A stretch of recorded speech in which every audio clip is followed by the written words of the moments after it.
పెట్టకుండా ఈ Q&A session కొంచెం స్మూత్గా సింపుల్గా జరిగిపోవాలి. Hello, 1 2 3 1 2 3. Are you able to listen? Yes sir. 3 2 1 yes. Yes, thank you. And we are very happy as media for the celebrations that went on here for the trailer release. You know, అదే ఈ trailer రిలీజ్కే ఇంత వ్యవహారం నడిస్తే అసలు cinema success అయ్యాక ఎలా ఉంటుందని just I'm visualizing. And all the best to the each and every member of the team. And most importantly our star producer Vishwaprasad garu, అసలు మీకున్న గట్స్ మీద నేను ఒక క్వశ్చన్ మిమ్మల్ని అడుగుదాం అనుకుంటున్నాను sir. You had a spate of disappointments, అన్ని చాలా కోట్ల మీద నడిచింది అదంతా కూడా. But still you are again ready for such kind of a film. ఇప్పుడు ప్రభాస్తో చేయడం అంటే దాని వ్యవహారం వేరు, బట్ ఇక్కడ still one super hit and that side Manoj and Karthik Gattamneni's previous film is not promising.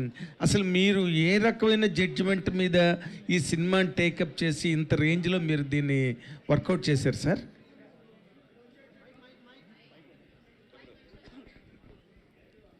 So అంటే నేను ఇండస్ట్రీలో ఐ థింక్ 2017 యాక్టివ్గా ఇన్వాల్వ్ అయినండి. I think one of the first film కార్తిక్తో ఐ సీన్ హిమ్ క్లోజ్లీ. అంటే చాలామందికి idea ఉండదు, Ninnu Kori cinema US production అంతా that's the first movie where ఒక commercial movie we took care. So నాకు కార్తిక్ అప్పటి నుంచి పరిచయం. So then we had a journey continued with Karthikeya 2 కానీ ధమాకా ఆర్ ఈగల్. సో ఈ సినిమా టేకప్ చేసింది మచ్ బిఫోర్ ఈగల్ రిలీజ్ అవడము ఆర్ హనుమాన్. ఈ కాన్సెప్ట్ విన్ని అంటే at a very high level.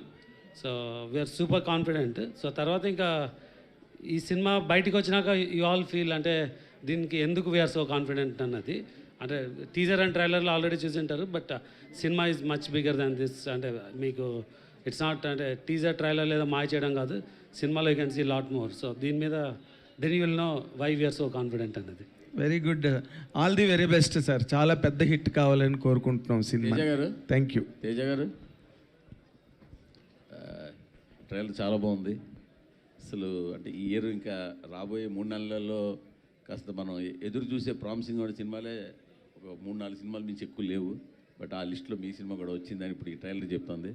So advance congratulations. And ఒక ఫిలాసఫికల్ డైలాగ్ వేశారు ట్రైలర్లో, ఏదైనా అప్పే ఇవాళ తిరిగి ఇచ్చారు, మన దగ్గర ఉంటుంది రేపు ఇంకోళ్ళ దగ్గర ఉంటుందని. సక్సెస్ స్టార్డమ్ని కూడా ఈ జాబితాలో వేసుకోవాలా? 100% సార్. నేను అంటే ఆ డైలాగు ఆయన రాసినప్పుడు ఆయన ఏం ఆలోచించారో తెలియదు, కానీ మీరు ఇప్పుడు అడుగుతున్నప్పుడు మాత్రం ఇవాళ మనకు కుదురుతుంది, ఇవాళ దేవుడి దయ, మన సెన్సిబిలిటీ రైట్గా ఉంది, దేవుడి దయ ఉంది, ఇవాళ ఎవ్రీథింగ్ ఈజ్ గోయింగ్ వెల్. రేపు ఉంటుందో లేదో తెలియదు. బట్ ఈ హనుమాన్ సినిమాలో ఉన్న మ్యాజిక్ని రిపీట్ చేయడం కోసమనే ఈ సినిమాలో చివరిలో రాముడిని జాయిన్ చేశారా మీరేమన్నా? అసలు కాదు సార్, సినిమా కోర్ లెవెల్ ఐడియానే అది, సినిమా పేరే అది మిరాయ్ అని. అది హనుమాన్ రిలీజ్కి ముందే మేము అనౌన్స్ చేసాము, మిరాయ్ అనేది ఒక ఆయుధం అని చెప్పాము. సో ఐడియానే అది సార్, దానికి హనుమాన్ విడుదలకి సంబంధం లేదండి. మీరు గమనిస్తే అంటే నాకు స్వతహాగా కొంచెం ఎక్సైట్మెంట్ టువర్డ్స్ ఫ్యాంటసీ, లేకపోతే మన ఇతిహాసాల్లోంచి ఏమైనా కూల్గా మారల్స్ చెప్పడం అనేది స్వతహాగా నాకు కొంచెం నచ్చే ఒక ఎలిమెంట్ అండి, అంతే. మనోజ్ గారు నమస్కారం అండి. సార్ భైరవ్ డిసప్పాయింట్ చేసిందా? లేదండి, అపాయింట్ చేసింది వేరే సినిమాలకి. వేరే సినిమాకి అపాయింట్ చేసింది? అవునండి. సూపర్. అంటే రావాల్సినంత లేదండి, 2-3 చెక్లు వచ్చాయి ఆ తర్వాత. చెక్కులా? అదే కదా, బట్ నెక్స్ట్ మంచి సినిమాలు వచ్చాయంటే సైన్ పెట్టుకున్నాం. సో దానివల్ల క్రెడిట్ గోస్ టు మా డైరెక్టర్ విజయ్ గారు అండి. He didn't disappoint me. I'm very happy with Bhairav. Okay okay. మీరు ఇంతకీ తిరుపతికి వస్తారని మాటిచ్చి రాలేదు ఇప్పటి వరకు. నేను వస్తాను సార్. మళ్ళీ వస్తారంటారు, మళ్ళీ వస్తారంటారు. మీరు పిలవాలి కానీ ఎప్పుడైనా వచ్చేస్తాం. పదండి వెళ్ళిపోదాం ప్రేక్షకులు. కార్తీక్ గారు, కార్తీక్ మంచి టెక్నీషియన్, దాన్ని ఇండస్ట్రీ మొత్తం ఏకగ్రీవంగా ఒప్పుకుంటుంది.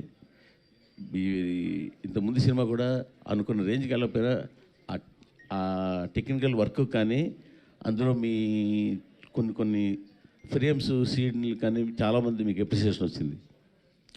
బస్ స్క్రిప్ట్ లెవెల్లో మీరు డౌన్ అవుతుంటారు అని ఆ సినిమాతోటే చెప్పారు. సో ఇక్కడ ఏం జాగ్రత్తలు తీసుకున్నారు? సార్ ఇది 5 years పట్టింది సార్ రైటింగ్ ఇది. సో అలాగే ఎగ్జిక్యూషన్ కూడా అంతే టైం పట్టింది. రీచెక్ కూడా అన్నిసార్లు చేసుకున్నాము. ఈసారి అది ఉండదని నా గట్టి నమ్మకం సార్. సో 12th మళ్ళీ we can talk about it. Sorry sir, ఎందుకు సార్ ప్రతి సినిమాకి ఎవరో ఒకళ్ళు మీరు కొంచెం డౌట్ అని ఎందుకు అలాగా? ఆయన పాజిటివ్గా మాట్లాడుకుందాం, ట్రైలర్ బాగుందని ముందు మీరే చెప్పారు, కష్టపడి చేసాం. ఆయన అన్నిటికంటే ముఖ్యంగా సార్ మైక్ ఇవ్వండి, నేను బయటికి చెప్పట్లేదు. సార్ సార్ ముందే చెప్పాను కదా సార్, సార్. వెనక్కి కూడా చెప్పండి సార్. మూర్తి సార్ వెనక అయితే పదండి వెనక్కి వెళ్దాం. మూర్తి సార్, జయ అపజయాలు అనేవి దైవాధీనం, మీకు తెలియంది కాదు. ఇక్కడ ఎంతమందికి నచ్చింది అనేది మనం చెప్పలేం. బట్ నేను ఒకటి చెప్పగలను, కార్తిక్ గారు 100% ఎఫర్ట్ పెట్టి పనిచేస్తున్నారు. అది అన్నిటికంటే ముఖ్యం కాబట్టి we are very happy. Sir Karthik garu అంటే చాలా ఇష్టం ఉంది. నాకే కాదు, ఇండస్ట్రీలో చాలా మందికి ఇష్టం ఉంది. ఇండస్ట్రీలో ముక్తకంఠంతో చెప్పే మాట అంటే ఆయన సినిమాటోగ్రాఫర్గా ఉండిపోయి ఉంటే ఆయన డేట్స్ దొరకడం కష్టం అనే మాట ఉంది. అంత పెద్ద ఫోటోగ్రాఫర్ సార్. ఇస్తున్నా సినిమా చూసారా, కార్తిక్ గారి గురించి మాట్లాడితే ఎంతమంది రియాక్ట్ అవుతున్నారు చూసారా. అంటే నా ఉద్దేశం ఏంటంటే సార్, సినిమాటోగ్రాఫర్ అంటే స్టోరీ టెల్లర్ కూడా సార్. తను స్టోరీ టెల్లర్ కూడా, తను గొప్ప సినిమాటోగ్రాఫర్ అంటే it goes without saying that తను గొప్ప స్టోరీ టెల్లర్ కూడా అని. It goes without saying. Anyway sir, ఏదైనా మీరు అడగటం మాకు అలవాటే, చెప్పడం మీకు అలవాటే. మీరు రెడీగా పెట్టుకుని వచ్చారు సార్ జేబులో అన్ని. మూర్తి గారు, మీకు క్లారిఫికేషన్, కార్తీక్ గారు డేట్స్ కూడా దొరకవండి డైరెక్టర్గా మీకు. అవునా? ఎవరికి ఇండస్ట్రీలో. సూపర్. మీరే ముందు బ్లాక్ చేసి ఉంటారు, హీరో నెలగా బ్లాక్ చేశారుగా. తేజ గారు కంగ్రాట్స్ అండి. Sir thanks sir. సినిమాకి మీ కథలు మారుతున్నాయి, జోనర్లు మారుతున్నాయి, మార్కెట్లు మారుతున్నాయి, బడ్జెట్లు మారుతున్నాయి, పిఆర్ మారుతుంది, మొత్తం మార్చుకుంటూ వెళ్తున్నారు. ఇదంతా కలిసి వస్తుందా లేదంటే మీ ప్లానింగా ఏంటి దీని వెనకాల ఉన్న? సార్ ఒక 50% మన ప్లానింగ్లు అన్నీ ఉన్నా కూడా సార్, కలిసి రావటం అనేది 100% జరగాలి. ఏదో మనం చేసేసుకున్నామంటే అది అంతకంటే అతిశయోక్తి ఇంకోటి ఉండదు. డెఫినెట్గా గ్రహాలు అనుకూలించాయి. గ్రహాలు వాటి మూమెంట్స్, అవి చేసే కామెంట్స్, అవి అనుకూలిస్తేనే జరుగుతాయి. మనం ఎంత కష్టపడినా, మనకంటే టాలెంటెడ్ పీపుల్, మనకంటే అందంగా ఉండేవాళ్ళు గల్లీకి 10 మంది ఉంటారు. నాకు ఈ అవకాశం వచ్చిందంటే, నాకు ఈ స్టేజ్ వచ్చిందంటే జస్ట్ బికాజ్ నన్ను ఆదరించిన ఆడియన్స్, దేవుడి దయ నాకు ఉంది కాబట్టి. పాన్ ఇండియా స్టార్ అనద్ర బాబు అంటున్నారు కదా, అదేంటి, అదేమో బ్యాగేజ్లో అనిపిస్తుంది మీకు ఏమైనా? నాకు అనిపించలేదు సార్. కొంతమంది వినే వాళ్ళకి కొంచెం ఇబ్బందిగా ఉండొచ్చు, అబ్బా అని ఉండొచ్చు, అందుకనమాట. డైరెక్టర్ గారు